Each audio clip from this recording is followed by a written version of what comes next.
સૌથી પહેલા વાત રાજનૈતિક ઉથલ-પાથલની. સૌરાષ્ટ્રમાં સારી સંભાવના જોતા હવે ગુજરાત ભાજપ સૌરાષ્ટ્રમાં મોટા પાયે ઓપરેશન લોટસ ચલાવી રહી છે.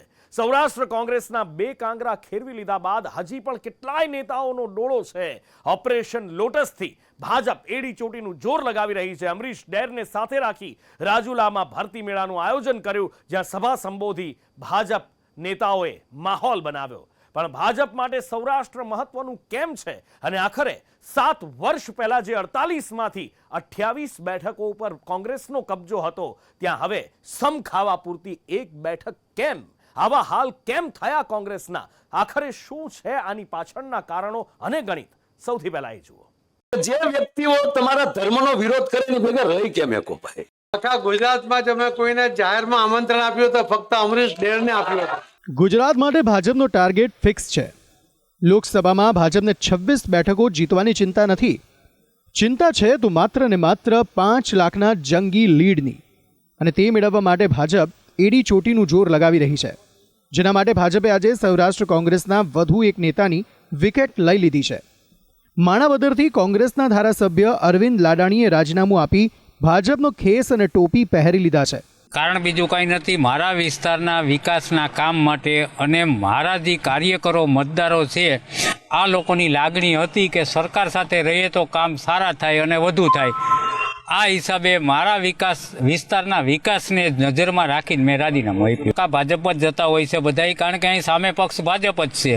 કોંગ્રેસ જાય તો ભાજપમાં જાય ને ભાજપવાળા જો રાજીનામું આપતા હોય તે આપમાં કે કોંગ્રેસમાં આવતા હોય, તો સીધો હિસાબ જ છે.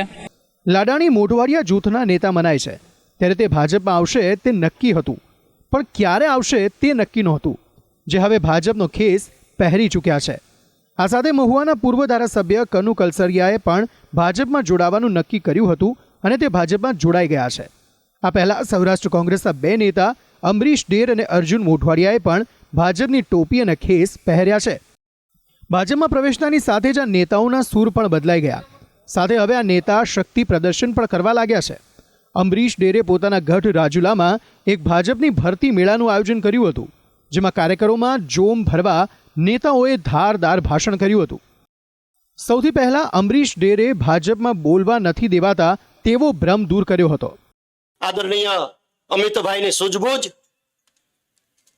અને આપ જેવું અલૌકિક નેતૃત્વ કે જેણે સમગ્ર ગુજરાતની અંદર 182 નું બીડું ઝડપ્યું હતું અને 156 આવી એમાં અમે અડફેટે ચડી ગયા, એની પણ અહીંથી વાતચીત થઈ હતી. સાહેબ, એક વાત મારી માનસિકતાનો ફેરફારની મારે વાત કરવી છે. ભારતીય જનતા પાર્ટીની વિરુદ્ધમાં અમે બોલતા હતા કે ભારતીય જનતા પાર્ટીમાં બોલવાની સ્વતંત્રતા નથી. ગઈકાલે પણ મને એમ લાગતું હતું કે હું ભારતીય જનતા પાર્ટીમાં જોડાઈ રહ્યો છું, ત્યારે મને કદાચ કાગળ આપવામાં આવશે કે અમરીશભાઈ મીડિયા સામે આટલું જ બોલવાનું છે, પણ એ મારી ભ્રાંતિ ખોટી પડી અને ક્યાંય કોઈ એવું કહેવામાં ન આવ્યું કે તમે આજ બોલો. એટલે સાહેબ, આપનો આભારી છું ને આવનારા સમયમાં પણ ભારતીય જનતા પાર્ટીનું શીર્ષ નેતૃત્વ અમને જે કહેશે એ મુજબ કોઈ બીજી ત્રીજી ડિમાન્ડ વગર આપે જ્યારે મને સ્વીકાર્યો છે ત્યારે આપનો આભાર માનું છું. ડેરના ભાષણ બાદ ભાજપ સાથે જોડાયેલા લોક સાહિત્યકાર માયાભાઈ આહિરે ધડબડાટી બોલાવી, જેમાં તેમણે આજના પરિસ્થિતિની વાત કરી ઇતિહાસ યાદ અપાવ્યો હતો. ત્રીજી વાત એ કહું કે જે વ્યક્તિઓ તમારા ધર્મનો વિરોધ કરે ને ભેગા રહી કેમ એકો ભાઈ? જે રામ મંદિરની પ્રતિષ્ઠાનું આમંત્રણ મળે કે અમે નેચી જવા ને હું તારો બાપ કુંવારો રહે, આ ઘણા લગ્નમાં ના કહેતા અમે નહીં આવીએ તો હું મોટા બાપુ કે છે તમે કુંવારો રહો ના. ધર્મનું કામ કરતો હોય છે તો ઘણા હતા, પણ ભગવાન કૃષ્ણે અર્જુનને પસંદ કર્યો એમ મને કહેવાય કે ભગવાન રામે નરેન્દ્રભાઈ મોદીને પસંદ કર્યા છે. એ કાર્યમાં મારે તમારે જોડાઈ જવાનું, ખિસકોલી જેવું કામ કરવાનું, પણ મને તમને લાભ મળે એ લાભ ભૂલાઈ ન જાય. આ વર્ષની એપ્રિલ પછી એમ ન કહેતા કે જોડાઈ ગયા હોત તો સારું હતું. સાહેબ, વાત આ છે, તમે ટૂંકી ટસ વાત આ છે. પછી એમ ન કહેતા કે હારું આપણે ભૂલ કરી ગયા અને આપણે આ થયું છે. આ ભૂલો ફરીવાર ન થાય. જાજુ આગો નથી જવું. 1947માં સરદાર વલ્લભભાઈ પટેલ જો વડાપ્રધાન થઈ ગયા હોત અને ભાવનગરના મહારાજ કૃષ્ણકુમાર સિંહજીને ગવર્નર કેવા મદ્રાસના ગવર્નર બનાવ્યા, એની કરતા ત્યારે એને રાષ્ટ્રપતિ બનાવ્યા હોત તો એ કહેવાય ગયો સાહેબ અત્યારે ભોગવવું પડે ન ભોગવવું પડે. આ પીડા લઈને નીકળેલો આ પક્ષ. ભાષણમાં છેલ્લો વારો હતો ભાજપના પ્રદેશ પ્રમુખ સી.આર. પાટીલનો, જેમણે ભાજપના બસની અડફેટેથી લઈને 5 લાખના જંગી લીડની પણ વાત મૂકી હતી. મને વિશ્વાસ છે મિત્રો, મેં તો જ્યારે ગુજરાતના વિધાનસભાનું ઇલેક્શન પૂરું થયું ત્યારે જ કહ્યું હતું કે 182 નથી આવી. ટાર્ગેટ હતો 182નું 156 આવી. લોકો ખુશ હતા, કાર્યકર્તા ખુશ હતા, નેતાઓ ખુશ હતા, મતદાતા ભાઈ બહેનો ખુશ હતા. મેં નેશનલ એક્ઝિક્યુટિવમાં કહ્યું હતું કે મારી આંખમાં આંસુ નથી પણ હૃદય રડે છે કે આ 26 કેમ છૂટાઈ ગયા. અડફટાવાળા તો નીકળી ગયા પણ કેટલા ઘરે કેમ ગયા. અને ત્યારે મેં નક્કી કર્યું હતું કે જ્યાં સુધી 182 નહીં જીતીએ ને હાર નહીં પહેરીએ. ને એટલે જ મિત્રો 26માંથી 26 સીટ હેટ્રિક કરવાની સાથે સાથે ગુજરાત એક નવો રેકોર્ડ કરે, નરેન્દ્ર મોદીનું ગુજરાત. હાલ તો સૌરાષ્ટ્રમાં ભાજપનું ઓપરેશન લોટસ ફૂલ ફ્લેજમાં ચાલી રહ્યું છે. જે અડફેટે ચઢ્યા તે ગયા સમજો. ભાજપ રાજકીય હિસાબ કિતાબમાં ઘણી માહેર છે. ભાજપને દાયકાઓ પહેલાં જ સૌરાષ્ટ્રનું મહત્વ સમજાઈ ગયું હતું અને તેના માટે એક બાદ એક સોગટા ગોઠવી આજે આખું સૌરાષ્ટ્ર ભાજપે કબજે કરી દીધું છે. ભાજપે હાલ ઓપરેશન લોટસ અંતર્ગત પોરબંદર અને જૂનાગઢની વિસાવદર અને માણાવદર બેઠક કબજે કરી છે, પરંતુ હજી એ સૌરાષ્ટ્રની 5 જેટલી વિધાનસભા બેઠક ભાજપના હાથે નથી લાગી. જેમાં એક છે પોરબંદરની કુતિયાણા વિધાનસભા બેઠક, જે સપાના કાંથલ જાડેજા પાસે છે. જામનગરની જામજોધપુર બેઠક, જે આપના હેમંત આહિર પાસે છે. ગીર સોમનાથની સોમનાથ બેઠક, જે કોંગ્રેસના વિમલ ચુડાસમા પાસે છે. ભાવનગરની ગારિયાધાર બેઠક, જે આપના સુધીર વાઘાણી પાસે છે. બોટાદની બેઠક આપના ઉમેશ મકવાણા પાસે છે. ગુજરાત લોકસભાની ચૂંટણીમાં ભાજપ પાછલા 2 ટર્મથી 26 બેઠક જીતી રહી છે. તો પછી આટલી મહેનત કેમ?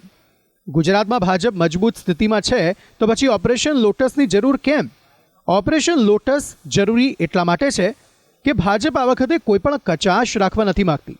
26 બેઠક 5 લાખની લીડથી જીતી રેકોર્ડ બનાવો છે ભાજપને. ઇતિહાસમાં નોંધ લેવાય તેવો ગુજરાતમાં રેકોર્ડ બનાવો છે. 2017માં કોંગ્રેસ સૌરાષ્ટ્રમાં ઘણી મજબૂત સ્થિતિમાં હતી. લોકસભા માટે કરેલું આ ઓપરેશન લાંબો ફાયદો અપાવશે. હાલ તો ભાજપ લોકસભા માટે સામ દામ દંડ ભેદની નીતિ અપનાવી રહી છે, જેમાં ભાજપના દરેક કાર્યકર જંગી લીડ માટે મહેનત કરી રહ્યા છે. રાજકોટના સાંસદ મોહન કુંડારિયાની ટિકિટ કપાયા બાદ પણ તેઓ સહજ દેખાઈ રહ્યા છે. ટિકિટ કપાતા કુંડારિયા કહી રહ્યા છે કે નાનું બાળક રડે તો મોટા ભાઈ પાસેથી રમકડું લઈને નાના બાળકને અપાયું છે. તક આપી છે તો પાર્ટી એક માં જેવું પાત્ર છે. જે માને 2 બાળક હોય અને રમકડા માટે 2 બાળકો રમતા હોય, એમાં નાનું બાળક રોતું તો મોટા બાળકના હાથમાંથી રમકડું લઈને નાના બાળકને દઈએ. એવી ભૂમિકા અમારી ભારતીય જનતા પાર્ટીની છે. તો ખાસ કરીને જે રૂપાલાજી અમારા ગુજરાતના પૂર્વ પ્રદેશ અધ્યક્ષ પણ રહી ચૂક્યા છે, અમારા સિનિયર છે, એમને ટિકિટ આપીને અહીંયા જીતાડવાની જવાબદારી અમારી ભારતીય જનતા પાર્ટીના કાર્યકર્તાની છે અને સવિશેષ મારી પણ છે. હાલ તો ભાજપે લોકસભા ચૂંટણી માટે પોતાના સોગઠા ગોઠવી દીધા છે. તૈયારીઓ શરૂ કરી દીધી છે. બીજી બાજુ કોંગ્રેસ લોકસભાની તૈયારી કરવી કે ડેમેજ કંટ્રોલની કવાયત કરવી તેની મથામણમાં છે. ત્યારે ઓપરેશન લોટસથી ભાજપને સૌરાષ્ટ્રનો ગઢ કબજે કરવા કેટલી સફળતા મળે છે તે તો સમય જ બતાવશે. બ્યુરો રિપોર્ટ, સંદેશ ન્યૂઝ. એક બાજુ કોંગ્રેસ તૂટી રહી છે, એક પછી એક કાંગરા ખરી રહ્યા છે, અને બીજી બાજુ રાહુલ ગાંધી કોંગ્રેસની ન્યાય યાત્રા લઈ ગુજરાતમાં આવી રહ્યા છે. આવતીકાલે રાહુલ ગાંધીની આ ન્યાય યાત્રા ગુજરાતમાં પ્રવેશશે, પણ કોંગ્રેસના નેતાઓ તો ભાજપ જોડો યાત્રામાં લાગ્યા છે. એક પછી એક નેતાઓ ભારતીય જનતા પાર્ટીની વાટ પકડી રહ્યા છે અને જેના પર ભાજપના નેતા પ્રહાર કરી રહ્યા છે કે રાહુલ ગાંધીની ન્યાય યાત્રા કોંગ્રેસ માટે અન્યાય યાત્રા બની ચૂકી છે. જ્યાં જાય છે ત્યાં કોંગ્રેસ સાફ થઈ રહી છે, જેના બચાવમાં કોંગ્રેસ કહી રહી છે કે ન્યાય યાત્રા કાર્યકરોમાં નવો ઉત્સાહ અને જોમ ભરનારી છે. રાહુલની ન્યાય યાત્રા કોંગ્રેસ માટે અન્યાય યાત્રા. જ્યાં જ્યાં न्याय यात्रा गई ત્યાં ત્યાં विकेटों पड़ी. राहुल गांधी जी की यात्रा पहले भी जहां जहां से गुजरी थी, मध्य प्रदेश में बाबा कांग्रेस गुजर गई. ગુજરાતમાં પણ દેખાયો રાજીનામાનો સિલસિલો. કોંગ્રેસ નેતા રાહુલ ગાંધી પાર્ટીને વધુ મજબૂત કરવા અને જનતા વચ્ચે પકડ મજબૂત કરવા ન્યાય યાત્રા લઈ રાજ્યથી રાજ્ય ભટકી રહ્યા છે. પરંતુ તેમની આ યાત્રા કોંગ્રેસને ફાયદો કરાવવાને બદલે નુકસાન કરતી હોય તેવું લાગી રહ્યું છે. જાણે એમ લાગી રહ્યું છે કે રાહુલની ન્યાય યાત્રા કોંગ્રેસ માટે ગ્રહણ બની છે, કારણ કે રાહુલ ગાંધી જ્યાં ન્યાય યાત્રા લઈને જાય છે ત્યાંથી કોંગ્રેસની વિકેટો પડી રહી છે. મધ્યપ્રદેશના પૂર્વ સીએમ શિવરાજસિંહ ચૌહાણે વાર કરતા તો ત્યાં સુધી કહ્યું કે રાહુલની યાત્રા જ્યાંથી ગઈ ત્યાં કોંગ્રેસ હારી ગઈ. राहुल गांधी जी की यात्रा पहले भी जहां जहां से गुजरी थी, मध्य प्रदेश में बाबा कांग्रेस गुजर गई, सब सीटों पर हार गई. जहां जहां पांव पड़े राहुल के, तह तह कांग्रेस का बंटा ढार. वो जहां जाते हैं ऐसी बातें करते हैं कि बची खुची कांग्रेस भी साफ हो जाती है. શિવરાજસિંહની વાત સાચી પણ લાગે છે. હવે રાહુલની ન્યાય યાત્રા ગુજરાતમાં આવી છે તો ગુજરાતમાં પણ કોંગ્રેસમાં રાજીનામા પડી રહ્યા છે. રાજીનામાની વાત પછી કરીશું તો પહેલા રાહુલ ગાંધીની ન્યાય યાત્રાનો ગુજરાત રૂટ જોઈ લો. 7 માર્ચે તેઓ દાહોદના જાલોદથી ગુજરાતમાં એન્ટ્રી કરશે. જાલોદમાં સભા સંબોધી દાહોદની મુલાકાત લઈ 8 માર્ચે પંચમહાલના ગોધરા પહોંચશે. ત્યારબાદ હાલોલ અને પાવાગઢની મુલાકાત લેશે. 9 માર્ચે છોટાઉદેપુરના બોડેલી પહોંચશે, ત્યારે સુરતના બારડોલી અને તાપીના વ્યારાથી સોનગઢ પહોંચશે અને 10 માર્ચે નવાપુરાથી મહારાષ્ટ્રમાં પ્રવેશ કરશે. રાહુલ ગાંધીની ન્યાય યાત્રા ગુજરાત પહોંચે તે પહેલા જ ગુજરાત કોંગ્રેસ તૂટવાની શરૂ થઈ છે. રાહુલ ગાંધી જે આદિવાસી પટ્ટામાંથી ગુજરાતમાં એન્ટ્રી મારવા જઈ રહ્યા છે તે પટ્ટામાં ત્યાંના સાંસદ પણ કોંગ્રેસ છોડી ભાજપમાં આવી ગયા. નારાયણ રાઠવા, જેમનો રાજ્યસભાના સાંસદ તરીકે કાર્યકાળ પૂરો થાય તે પહેલા પુત્ર સંગ્રામ રાઠવા સાથે ભાજપમાં જોડાઈ ગયા છે. રાહુલની પોખડાની તૈયારી પણ કોંગ્રેસ કરી રહી છે અને બીજી બાજુ ભારતીય ટ્રાયબલ પાર્ટીના સંયોજક છોટુ વસાવાના પુત્ર મહેશ વસાવા ભાજપમાં જોડાઈ રહ્યા છે. છોટુ વસાવાની પાર્ટી આદિવાસીઓમાં સારી પકડ ધરાવે છે. દક્ષિણ ગુજરાતમાં બીજો એક ફટકો છે. નવસારી જિલ્લા કોંગ્રેસના આગેવાન અને ભાજપના પ્રદેશ પ્રમુખને ચૂંટણીમાં ટક્કર આપનાર એવા ધર્મેશ પટેલનો, જેઓ પણ ભાજપમાં જોડાઈ ગયા છે. આ વખતે દક્ષિણ ગુજરાતમાં ખેલ રસાકસીવાળો બન્યો છે. ભરૂચ લોકસભા બેઠક પર ભાજપે જૂના જોગી મનસુખ વસાવાને મેદાનમાં ઉતાર્યા, ત્યારે સામે પક્ષે કોંગ્રેસ અને આપના ગઠબંધન ઉમેદવાર ચેતર વસાવા છે, જેમની વચ્ચે રોજ તૂતુ મેમે થઈ રહી છે. અમને તક મળવી જોઈએ. દાદાને આ વખતે આપણે આરામ આપીએ. ઘણીવાર તબિયત નાંદુરસ્ત હોય છે, એમની અનેક ફરિયાદો હોય છે. વચ્ચે રાજીનામું પણ આપી દીધું હતું કે મારી તબિયત નથી બરાબર, છતાંય એમને મૂક્યા છે. ત્યારે એમને હવે નિવૃત્તિ આપણે કરવાની છે, રિટાયર્ડ આપણે કરવાના છે. એટલે ચૈતરભાઈને શું છે, હારવાનો છે એટલે શું છે, ઉમેદવાર પર આક્ષેપ કરે. બીજા બધા મારે 65 વર્ષ છે. આજે રાજનીતિમાં 75-80 વર્ષના લોકો કામ કરે છે. એટલે તંદુરસ્તી મારા માટે કોઈ પ્રશ્ન જ નથી. અને ચૈતરભાઈને કહો કે આપણે દોડવાનું મેદાનમાં હોય તો દોડે, સાથે દોડીએ. કોણ આગળ વધારે દોડે છે. સૌરાષ્ટ્રમાં પણ આવી જ રીતે કોંગ્રેસના દિગ્ગજો પંજો છોડી ભાજપમાં જોડાઈ રહ્યા છે. ગુજરાત કોંગ્રેસના પ્રમુખ રહી ચૂકેલા અને વર્તમાન ધારાસભ્ય અર્જુન મોઢવાડિયા અને પૂર્વ ધારાસભ્ય અમરીશ ડેર પણ ભાજપમાં જોડાઈ ગયા. તો જૂનાગઢના અરવિંદ લાડાણી પણ હવે જાણે કે લાઇનમાં છે. રાહુલ ગાંધીની ન્યાય યાત્રાને લઈ ગુજરાતમાં પણ વાક પ્રહારો શરૂ થયા. આજે કેન્દ્રીય મંત્રી ગજેન્દ્ર શેખાવત અંબાજીની મુલાકાતે પહોંચ્યા હતા. જેઓ કહી રહ્યા છે કે રાહુલે જ્યાં યાત્રા કરી ત્યાંની હાલત તમે જોઈ લો. राहुल गांधी जी की यात्राएं अब तक जहां तक गई है वहां उनका प्रभाव क्या हुआ है उसका आकलन एक बार कर लेना चाहिए. उन्होंने पहले भी यात्राएं की थी और यात्रा के बाद में राजस्थान, मध्य प्रदेश और छत्तीसगढ़ तीनों प्रदेशों में उनकी प्रचंड, और जिन्होंने देश के साथ अन्याय किया, देश की प्रगति में बाधा बने, अपने परिवार के तुष्टिकरण के लिए, संपुष्टिकरण के लिए इस देश के संसाधनों को खोखला किया, जिन्होंने देश के साथ अन्याय किया, अब वो न्याय मांगने के लिए निकले हैं. निश्चित ही जनता उनके साथ में न्याय करेगी. તો જે પંચમહાલના વિસ્તારમાં રાહુલ ગાંધી જવાના છે ત્યાંના ધારાસભ્ય જાહેર મંચ પરથી કડવા વેણ સંભળાવી રહ્યા છે. अब की बार 400 પાર છે હું તો 400 પાર એટલું છે કે કોંગ્રેસનું 12મું કરવાનું આ ચૂંટણી આવે છે. કોંગ્રેસને વિપક્ષનું 12મું નક્કી છે. 80 વર્ષની ડોહી કોંગ્રેસ હવે બીજા પક્ષનો સહારો લેવા નીકળી. મમતાએ ના પાડી, અખિલેશે પણ અંગૂઠો બતાવ્યો. બિહારમાં આવી સ્થિતિ થઈ. હાલ તો રાહુલ ગાંધીની ન્યાય યાત્રા સમયે કોંગ્રેસ તૂટી રહી છે તેમાં કોઈ બેમત નથી. તૂટે પણ ખરી, કારણ કે અન્ય રાજકીય પાર્ટીઓ ચૂંટણીની તૈયારીમાં છે ત્યારે કોંગ્રેસ યાત્રા કરી રહી છે. કોંગ્રેસ નેતાઓ ન્યાય યાત્રાને કાર્યકરોમાં જોમ અને ઉત્સાહ પૂરનારી ગણાવી રહ્યા છે, ત્યારે ચૂંટણી પરિણામ બાદ જ માલુમ પડશે કે રાહુલ ગાંધીની ન્યાય યાત્રાએ કોંગ્રેસનો દાટ વાળ્યો છે કે પછી કાર્યકરોમાં નવો ઉત્સાહ પૂર્યો છે.